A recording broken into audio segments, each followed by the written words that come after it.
Oh, Ginoong Simon. Kamusta na si Kapitan Tiago?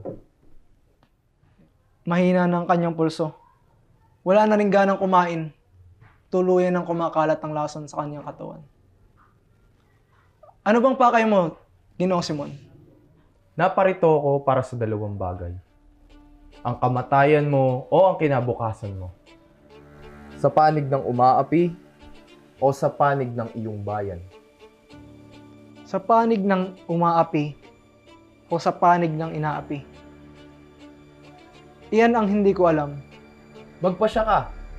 Kailangan mo nang magdesisyon. Sa loob lamang ng isang oras ay magsisimula ng himagsikan. At bukas, wala nang universidad. Wala nang mag-aaral at wala nang magpapahirap. Ngunit ang paghihimagsik ay pagpapatiwakal.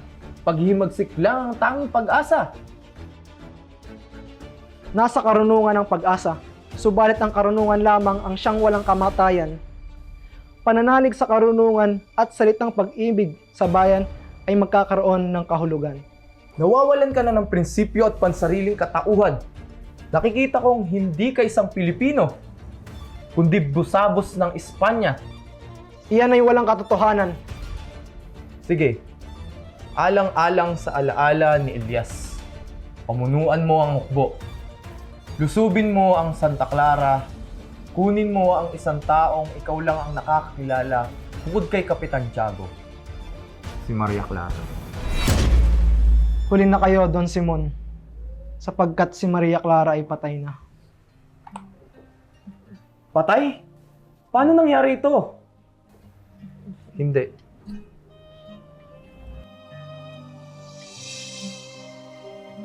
Namatay siya noong ika-6 ng hapon. Naparoon ako sa kumbento upang makabalita nang sabihin sa akin lahat. Pagbalik ko, mayroong liham.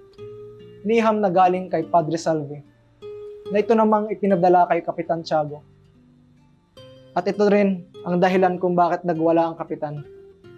Hindi. Hindi pa patay si Maria Clara.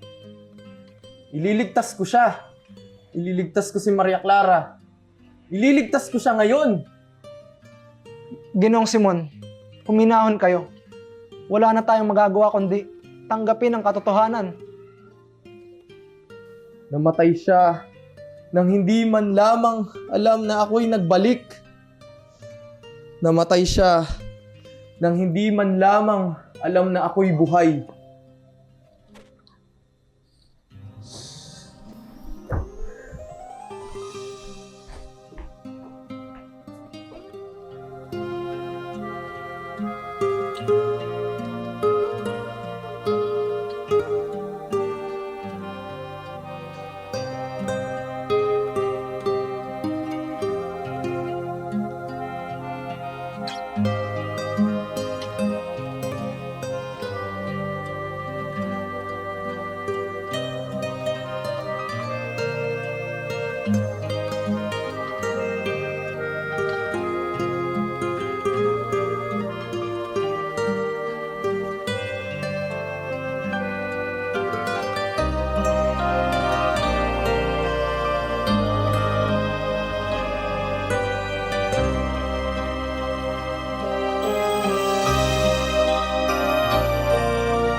Crisostomo Ibarra. Ako nga, 13 taon na akong nabuhay na malayo sa bayan. 13 taon na akong naghihintay, nag-aalala, umaasa na maiituwid ko ang iyong kamalian. Pinilit mo si Maria Clara na ipakasal sa dayuhan. Wala kang karapatang diktahan ang kanyang buhay. Si Ang anak ko patay Si na. Maria Clara ay hindi mo anak. Ano ang ibig mong sabihin? Anak siya ni Padre Damaso.